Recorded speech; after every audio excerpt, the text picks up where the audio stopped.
Hi folks, welcome back to the Wholly Irregular ECY Shedcast. And as I always say, there's a reason it's called Wholly Irregular. It's been a few weeks, hasn't it? Sorry about that. Last time I was on here, I really thought that would be it and I would be back to my weekly schedule, which was a bit foolish really, given that it was right before a show where we had to set up on the Friday, which is when I normally record. So that was silly, wasn't it? And then as you can probably imagine, life just got in the way. So anyway, we're back. We always come back sooner or later, don't we? So the past few weeks, yeah, it's been a lot. Firstly, there was Unravel, which I think I was getting ready for in the last Shedcast. It seems like ages ago now, and it's really not that long. Yeah, Unravel was awesome. It's quite a trek south for us, obviously. Yorkshire down to south of London is yeah, it's a lot of, well, actually the M1 isn't too bad. It's, you know, it does get busy, but it's not too bad. And to be fair, going down, we did get quite lucky with the traffic and everything on the M25 and the M3. The weather was horrendous, being mid-February, and so we were unloading the car in the pouring rain, but luckily, you know, the boxes that we use are wooden, so they dry out.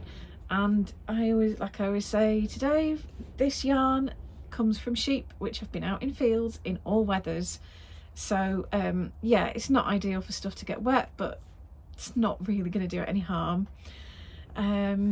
So yeah, that was the setup day. Yeah, I had a bit of a stressful day for other reasons, but anyway, I won't bore you with it all. And it was a 3-day show, as some of you will know. So yeah, it was just brilliant. We were in a lovely room. I think it's called the Barley Room. I didn't actually pay attention to the name of the room, I just knew where we were. So yeah, we were upstairs in what I think was the Barley Room.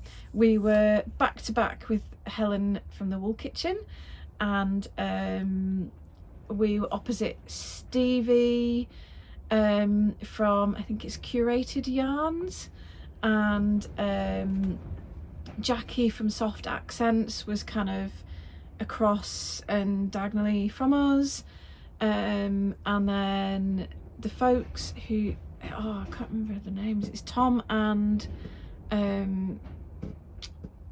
can't remember her name, I'm so sorry, from Maggie and Me. Anyway, they're in the corner and they were super lovely as well. And we had the Knitting Shed, who were kind of like round in the corner behind us, so didn't see a lot of them, but a little bit. And yeah, it was super nice. We were in like this little area where like we could sort of see each other, and it just felt like a little family kind of thing. I know it's really cheesy, isn't it? But it was just so nice. I really liked it. I suppose the thing is, you know, I work from home, and yes, I have staff, which is great. They sort of keep me inspired and actually speaking to people. But actually going into not a commercial setting, I don't know what the word is really, but a businessy setting, and being amongst peers, as in the other business owners, that's another different thing. And obviously we don't do it very often, which admittedly is by design, but it is nice to do it now and then. Anyway, it was really nice. I really liked it, and I loved the room that we were in. It felt like a nice crowd at Unravel. It kind of, Unravel for us feels like a bit of a home from home, even though we're northerners and we're in the south and we find it really busy and hectic and fast-paced. I know, proper northerners, right? But that aside, honestly, Unravel feels like a home from home for us. It's such a pleasure to be there. It always is. Anyway, so yeah, lovely show. It was successful as well in terms of money, which was a relief because it was the first one of the year, and like I was really skint by then. So yeah, big relief to start the year off with a boost. So that's, yeah, really helpful as well. I went for a lovely, I'm trying to remember now, I went for a lovely run on the Saturday morning because I'm in the middle of marathon training, and decided that I was going to do my utmost to fit it in around the shows, which was quite challenging, it has to be said. But I went for a very lovely run very early on the Saturday morning. So we were staying in Fleet, and I did lots of like Googling and research and stuff, you know, trying to work out, it's not just where to run, but when you're a woman, it's where to run that's safe to be running on your own very early in the morning in an unknown place. So that's a really big extra consideration. In fact, it's the only consideration really. You know, I could happily run anywhere, I don't care. But in terms of personal safety, that's a huge limiting factor. So anyway, I did loads of research, and discovered that in Fleet, just up the road from where we were staying, there was Fleet Pond, and which doesn't sound all that glamorous, but when I looked it up, it looked like a kind of small RSPB nature reserve type thing. I don't think it is actually RSPB, but it's that kind of thing. So I thought, oh, that looks ideal. So, and I was able to run there from the hotel, and then from there kind of run through some woodland, again potentially really dodgy, and onto the Basingstoke Canal, again potentially really dodgy. So anyway, I did that. What I do is I've got a tracker on my phone and my watch, so that Dave can always see where I'm up to. But I knew jolly well that it was early enough in the morning that he would be asleep, so it was more a case of, if I got murdered, he would be able to probably see roughly whereabouts I was, which is yeah, again, it's a lot. Anyway, so I told him to keep his phone on, so that if I rang him, he would at least wake up. So that was fine. So and I'd done all this research, and it did look okay. It looked okay. So I decided to just go for it. And it was great. It was fantastic. It was actually a stunning morning. I managed to hit the pond and be at the water. It's more of a small lake than a pond. Exactly at sunrise, and saw like the sun rising over and it was all frosty and white and sparkly, and the sun was rising over the water, and there's like all the reed beds and grasses and all this kind of thing. And I did see quite a few other people out. You know, up here, being out at that time of the morning, you don't see anyone. But I saw loads of people. I saw like a guy in high vis cycling to work. There were quite a few dog walkers, a couple of other trail runners, and they all said lovely friendly hellos, and it was fine, and I did feel completely safe, so I didn't need to worry really. And it is a good job that Dave was tracking me, because on the way back to the hotel, I was trying to go back. I was absolutely filthy from all the mud. It was like I was completely filthy and dripping from like wet mud. So I was trying to find the back way into the hotel so that I wasn't wandering through reception and past everyone eating their breakfast covered in mud. So it is a good job he was tracking me, because I just ran straight past the turning and was just like sort of jogging along, happily trotting up the road, going, where the hell how the hell do I get back into this hotel? And I sort of stopped and turned to look back, and he was stood there on the pavement like, where are you going? So it was a good job he was tracking me, and he, as it turns out, he did check on where I was up to, so that was great. Anyway, so that was really good. It was really fun. It was such a lovely start to the day. and that was on the Saturday, as I said, so that was day 2. And then day 3, the Sunday, I mean, we were so tired by then. But we know that Sundays are always the quieter day, so we were sort of prepared with our, you know, hot drinks and all that kind of thing. And actually it gave me a chance to chat a little bit more to the other stallholders around me, which was nice. And to be fair, the Sunday was actually a lot busier than we expected. So again, total bonus. We had also had the great pleasure of seeing our friends and, well, they're stockists in Iceland, Edda and Kjartan, and they've been stockists for a few years, and I think they come over every year for Unravel. So we knew that they would be there, and it was an absolute joy to see them, and we had dinner with them on, I can't remember, was it Friday or Saturday night, and another Icelandic couple who had come over as well, and they were super lovely. So yeah, it was really, really nice. It kind of felt like we had a little team around us, which was very cool. I mean, they were doing their own thing. Obviously they were here on holiday, but it was just nice to sort of touch base with them a few times over the few days. And then as we were breaking down, so we were upstairs, so we had to carry everything up and down the stairs. And again, it managed to rain right in time for breakdown. So we packed everything up ready before then, thinking, well, we'll ship it down to the car. And so we got everything packed up and then did one trip down to the car, and we were just opening up the car and putting the first load of stuff in, and past Kjartan, and I think they must have been chatting to people in the car park, but we passed Kjartan and he was like, oh, do you need some help? And I said, oh, actually that would be really, really good. Yeah, I'd really appreciate that. So I said, but just give me a minute, because we just need to sort out the car. So we turned our backs and we were like busy sorting out the car, turned back around, and he was stood there with the other 3 all ready, and all 4 of them were ready to help us.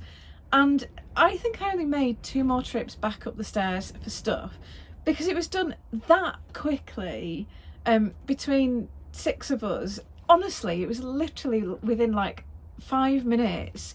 It really was that quick. I mean, they saved us a ton of time and energy. It was just like blink and everything was done. It was amazing. Honestly, they were like angels sent from heaven in that moment. And it was pouring down. It was cold. It was, the end of the day on Sunday. And we were just like, oh my life, that just made such a big difference to us. It was probably not that big a deal really, but it just made such a big difference. We were really, really grateful. And it did put us in a great mood before the trip home, which, as it turned out, was quite a good thing, because it took us a good 6 hours to get home. Because as soon as the M25 traffic was as heavy as usual, so yeah, fair enough, we expected that. But then as soon as we got on the M25, we were at a standstill, and we were there for a long, long time. So it was a very late night home, and unloading back at home, and then of course back to work early on Monday morning. And Dave's, he's back at work on the Monday morning after as well. So by the end of that next week, you just like totally wiped out. We were totally wiped out, and we were busy getting ready for another show, which was, as I'm sure you know, East Anglia Yarn Festival. So the turnaround time was about 10 days. So it was fairly frantic, but I managed to stay really organised and get everything done. Which, actually looking back, I'm quite proud of that. And it was nice because we had different stock for East Anglia, because obviously I did some dyeing, a load of dyeing, in between the 2 shows. So that was great, because it meant that, I mean, I don't know did anyone come and see us at both? I think they might have done. They'll have seen different stuff, and the stall will have looked slightly different. and all that kind of thing. So I will do that for every show that we do this year. They'll all look different. So yeah, we had one weekend in between when we were busy getting ready for East Anglia. So East Anglia, where are we up to now? Was it last week or the week before? I can't remember now. It's just all blurring into one. Yeah, it's the week before last. Of course it was. Oh, losing the plot. Anyway, it doesn't matter, does it? Because it's already done. So East Anglia again, another fairly long journey. It was about 4 hours, but this one was sort of about an hour on the A1, which I have to say I absolutely detest. Even when I'm not driving, I detest it. But then this was on Friday, we got onto the A roads going all the way across East Anglia, and it was bloody gorgeous. It was so nice. The sun came out, and we were just kind of cruising along these A roads, and at about 60. I mean, the limit's 60, and we were able to cruise at about 60. We were lucky enough to not really get held up, which is probably does happen. But anyway, we got really lucky, so we were just cruising along. The sun was out, it was glorious. We were able to see for miles across all the fields and all this kind of thing. It was gorgeous. Honestly, it felt like we were going on a holiday, and nothing could be further from the truth, but it really did. So we had a gorgeous drive there. Arrived at Norfolk Showground, which, by the way, is huge. It's a fantastic venue. Loads of free parking, loads of space. It's all on one level. It's really accessible. Oh, it was fantastic. And Laura really kindly let us park by a fire exit. Obviously we didn't block it, but we were parked by it. So we were really close to our stall, and we were able to unload so easily and quickly. It was amazing. And it's like a nice smooth floor, and we had a nice white brick wall behind us, which was good. Yeah, absolutely fantastic. So again, got set up in really good time. Actually, we're doing quite well for our timings at the moment, because we always get there, and I've got all this stuff right, and you set it out. If you're not, you might have seen the pictures on Instagram or Facebook, but like, we set it all out, and then we stand there and we're like, how the hell are we going to fit all this into the space and onto these tables? Like, seriously, how? And it's like, I do have a little bit of a system, but you've just basically got to go for it and accept that it's not going to be perfect, it's not going to be neat, it's not going to be perfectly organised, which is a bit of a thing for me. So anyway, yeah, got all that done. That's fantastic. So that was on Friday. Saturday, again, up really early from a fairly, well, not long but longish run before the show. But actually East Anglia didn't open till it was either 10 or half 10, which is very civilised. Thank you, Laura, thank you. We really appreciated that. So I still had to be up really early for my run though, and I found this was quite a tricky one to find where to run. Actually, more than that, it was tricky finding recommendations, trying to find information. Like, when I looked at the OS map app, I could see lots of green public footpaths and this kind of thing, but a lot of them went through fields, which screams to me that there might be cows, which are a bit of a no-go for me.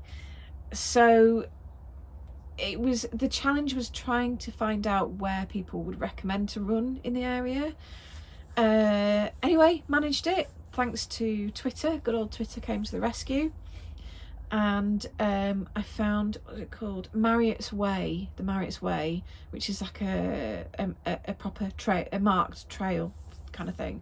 I think it might be, could it be an old railway line? It was quite long and straight, so those tend to be old railway lines. Although, no, it can't have been, because it didn't have banks or anything.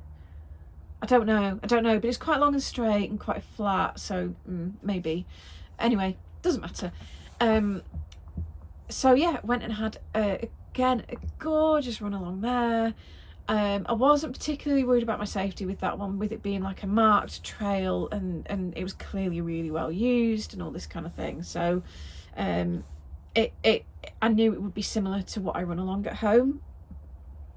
Sorry, excuse me, which is the same kind of thing. It's an old railway line, really, really well used. So yeah, and the sun came out again for me. I got so lucky. So yeah, that was absolutely gorgeous. And that was on the Saturday. And then we headed along to the show. We knew how many tickets were sold in advance, so we knew what sort of a footfall to expect. But apart from that, we didn't know what to expect, because it was our first time there. It's a fairly new show. It's only in its third year. But anyway, it was really good. It was really, really good. And then Sunday, again, you expect it to be quiet, but it was busier than we expected. So yeah, it was a good show. It was friendly. Again, good crowd. We actually didn't have anything stolen at this one. We did Unravel, but not this one, not East Anglia. We didn't have anyone try and haggle with us. Yeah, didn't have any complaints. So yeah, all good. And it was financially successful, to be honest, as well.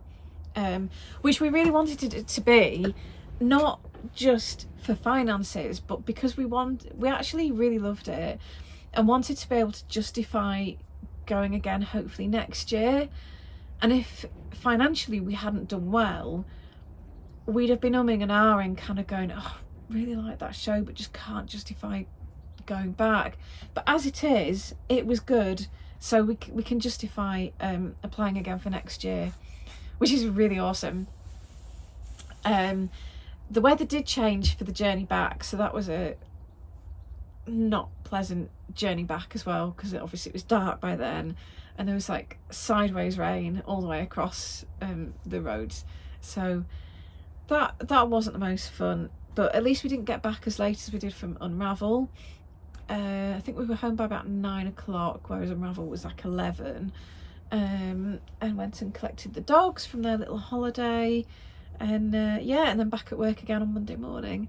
So yeah, that was a week last Monday, so going on for 2 weeks ago. God, that's gone really quickly. So we've had a lot on, and because of that, because of dying for Unravel, that means that what's been going on for the past 2 weeks since is basically updating the website. So we had a big held fingering update.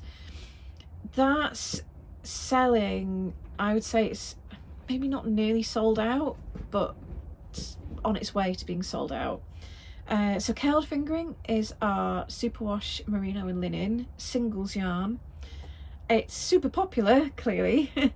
And yeah, so I'm really pleased that that's selling well, because it's still a fairly pricey yarn, and you know, at the moment we've been in a recession, you're always kind of thinking, oh, you know, can people still afford this? Do people still want it?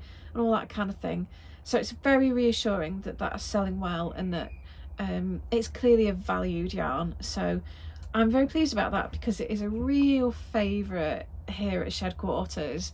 We absolutely love it, and yeah, I will do more as soon as I can. So there was curled fingering. Next up, there is Brimham 4-ply, which is next on my to-do list for putting on social media. So Brimham 4-ply, if you're not familiar with it, is superwash, extra fine merino and nylon. It's a really, really versatile yarn, so it's good for socks because of having the nylon in. But it's really soft and squidgy. It's lovely. It makes really nice garments and accessories, but also like a lace shawl, because it's got enough drape in it that you can make lace shawls and stuff like that. So really, really versatile, soft, good value as well. it's a popular yarn, and there are many reasons why, and I've updated with absolutely loads of it. So yeah, do have a look at that.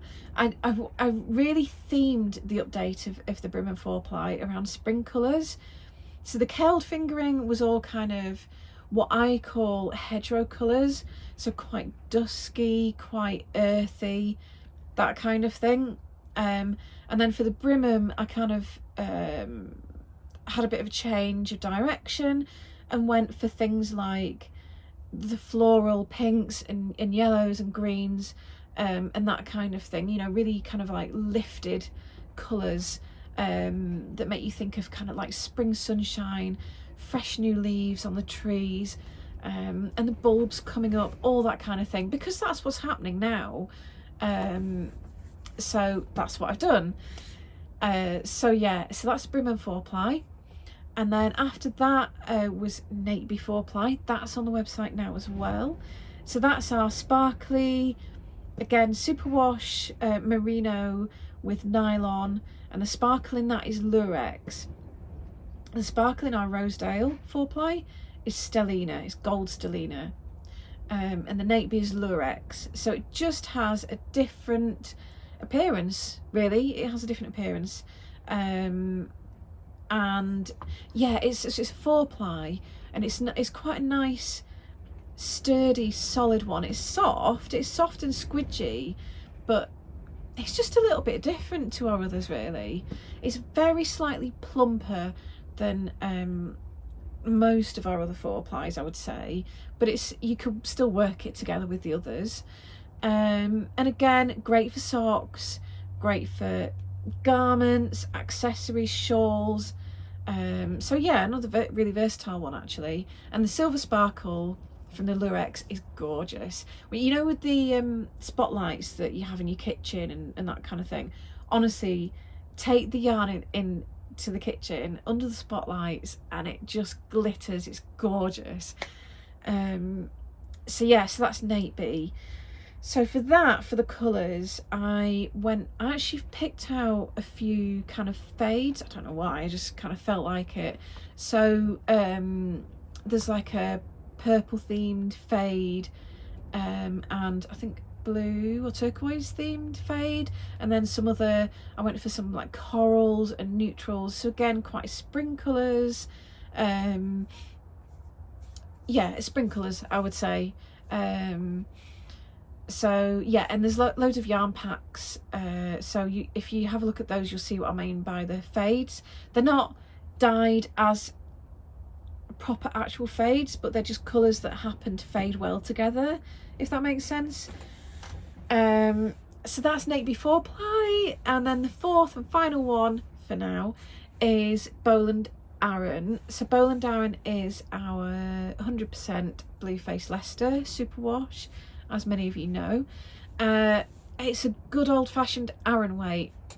It's woolly, it smells sheepy, it's soft, it's sturdy, it's got good stitch definition for things like cables, which it's ideal for. Again, great for accessories and garments alike.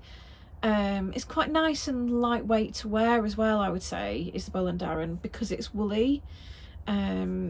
So yeah, good for this time of year when it's kind of like the sun's out, so it's got some warmth to it, but God, that wind is freezing. So a jumper made in Boland Aran would be perfect today.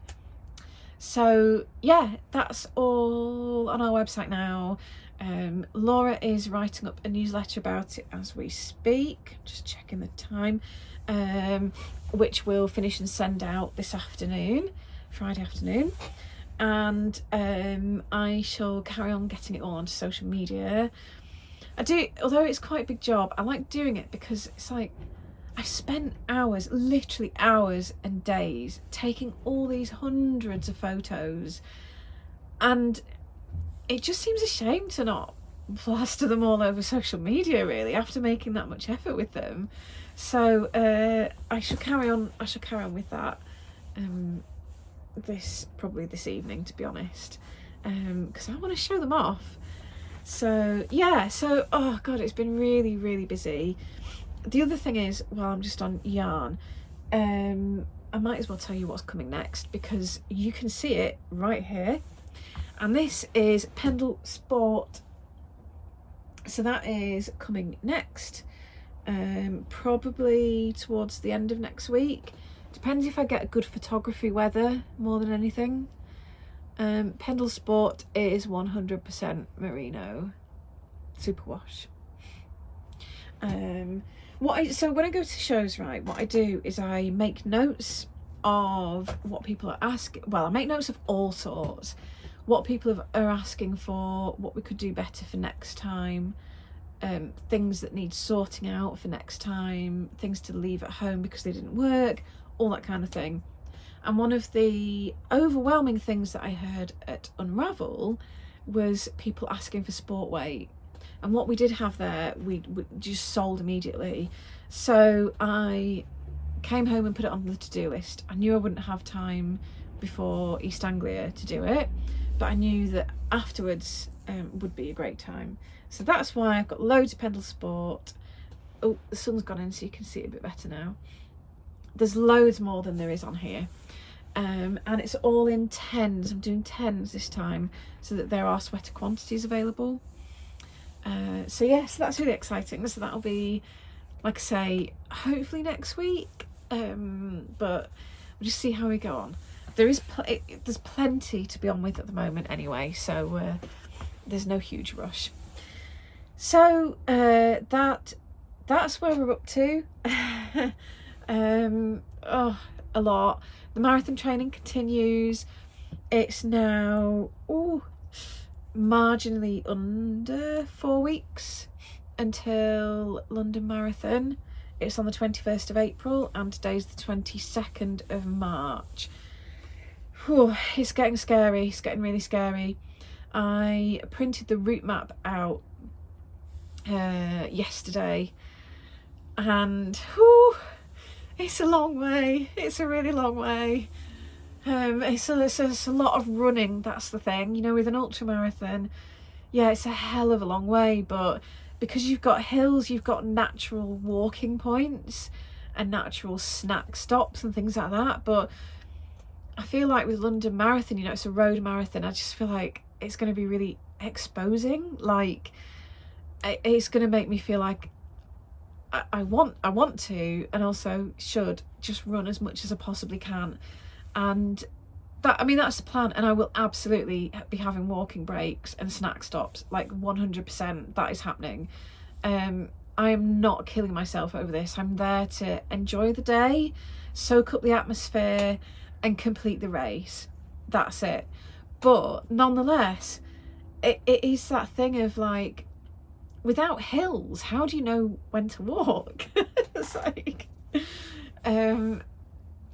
yeah. So I'm going to play it by ear. There will be a lot of people who have a run walk schedule, and they set it on their watches, and their watch will beep to tell them to walk, and then it'll beep again to tell them to run. And I would be up for doing that, but I kind of don't want to, because I think I want to be more flexible than that.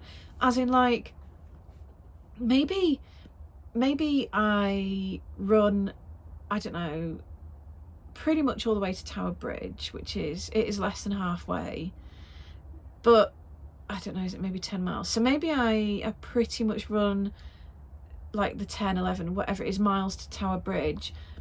But then Tower Bridge feels like a good opportunity to walk, and it feels like a good reason to walk, to kind of like take it all in and take in the sights and all this kind of thing. So I want to be able to walk when I feel like walking, not when my watch tells me to. So that's why I'm not doing a proper kind of like 3 minutes run, 1 minute walk or whatever.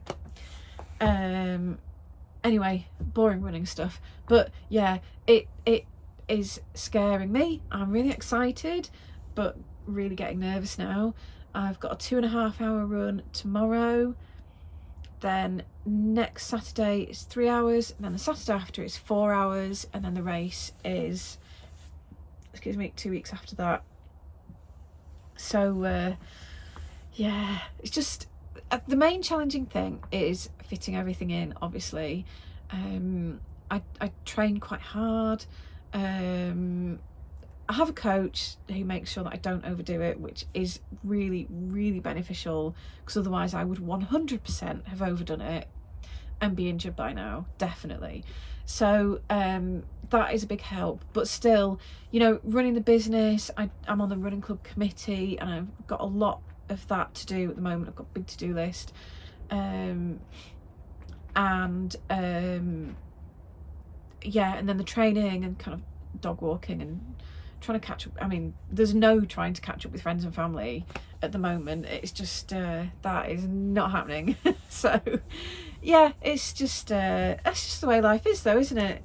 It's just the way life is, and it's all stuff that I've chosen to do as well, isn't it? You know, I chose to run a business and probably work really long hours. I chose marathon training for some ungodly reason, and yeah, so here we are. Not a complaint, just telling you about the challenges involved, that's all.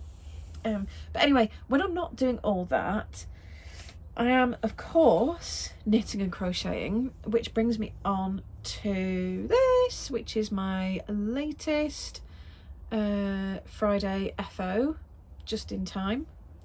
This, I haven't washed it yet, actually, so I need to wash it so that the yarn will bloom and kind of soften and go, but this is my latest cloud cowl in Titus 4-ply. The colourway is Autumn Fog, and it is sold out now, I'm afraid, but I will do more, obviously. But yeah, hopefully you can see that. I just love the way that crochet distributes colours like that. Oh, just gorgeous. So yeah, really pleased with that. It's a very addictive thing to make as well. And if you haven't made one, Cloud Cowl is a free pattern available on our website, and there are loads of different versions within the pattern as well. So this is the one skein 4-ply version.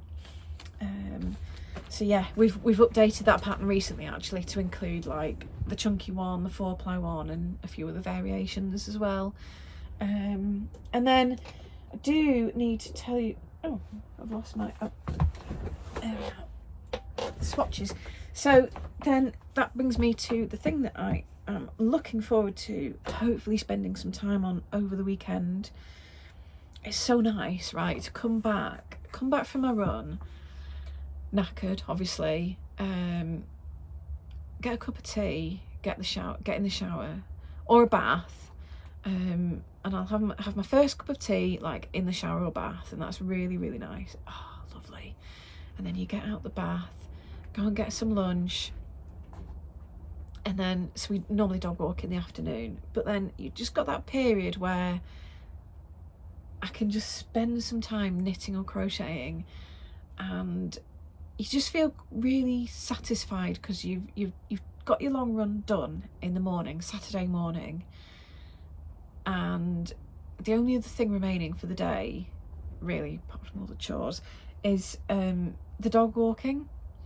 And it's just so nice, like, and it's I don't know if this is a bit sad, but when I'm out on my run, and especially when I'm starting to struggle towards the end, because you're training day in, day out, and your legs are meant to be tired, it's meant to feel hard, and it really does, and you sort of get back from your run and you think, oh my god, I'm never going to run a marathon, I don't know how I'm going to do this, that and the other, and then you get my cup of tea, and then start thinking, oh well, actually, I did just run 10 miles and I was at the gym the night before, and all this kind of thing, and then you kind of turn it around and like get the tea in you and you start to feel more positive.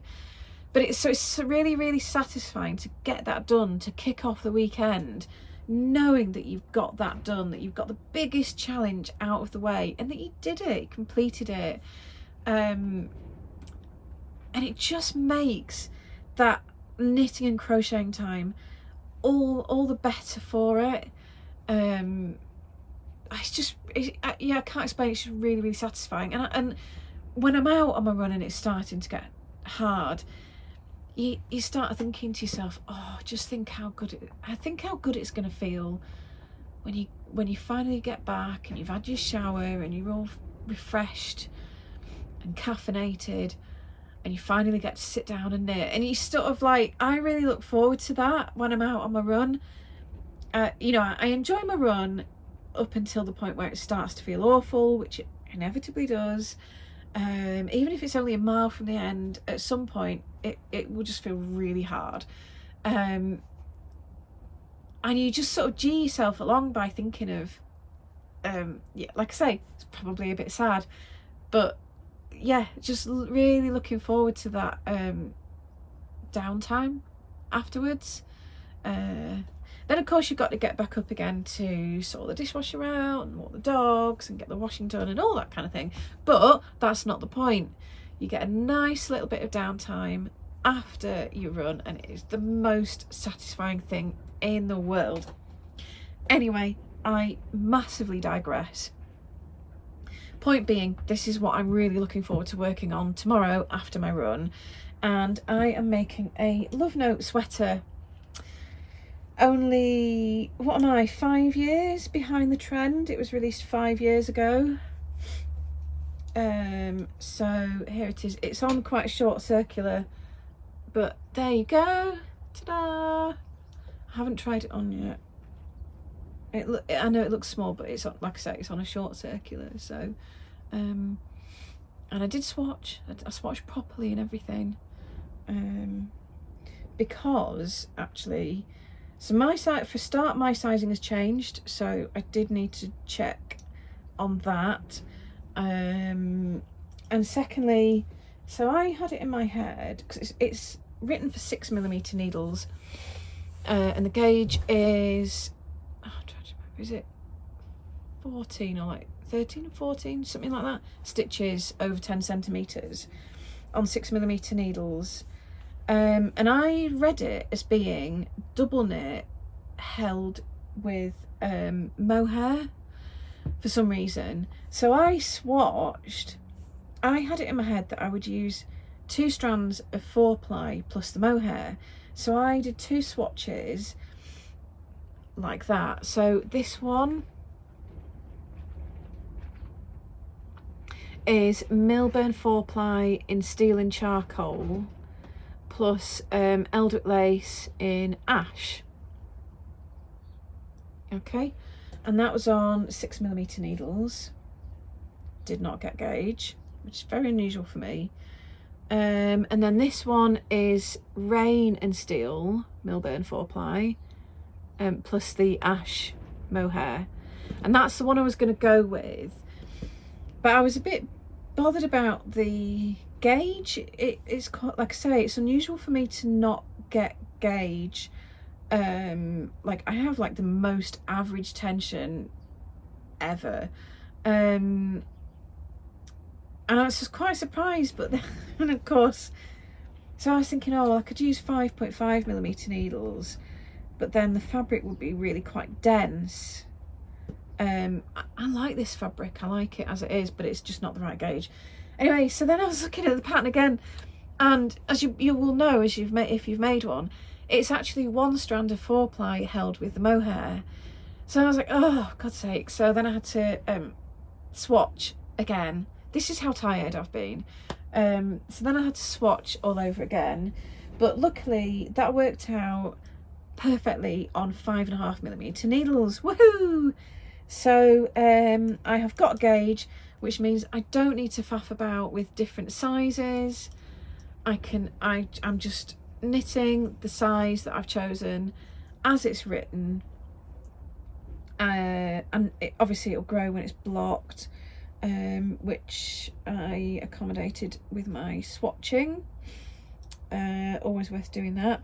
I'm really pleased with it. I can't wait to wear it. This is why I'm just looking down at it. Yeah, it's really nice, isn't it?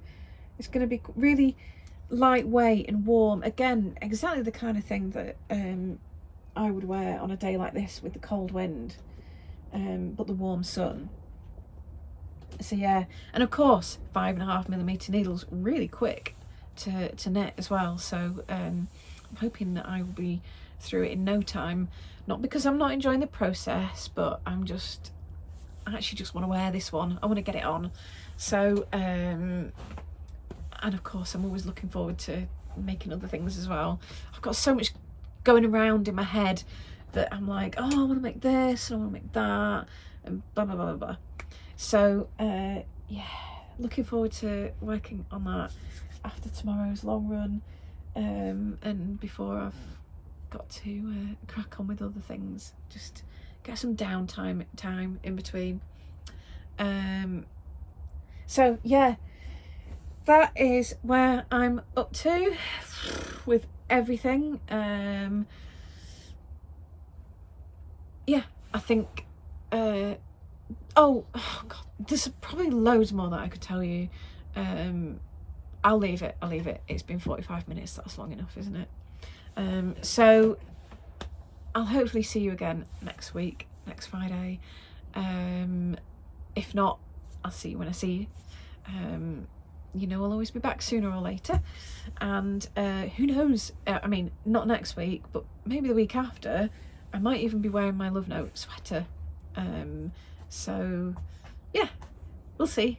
So yeah, what's our next show? Our next show is Buxton. That's in May. It's like the weekend of the 19th of May. So got quite a long break now between shows. It's the only break between shows for the whole year. So that's why I'm kind of like all guns blazing, getting everything done whilst I can.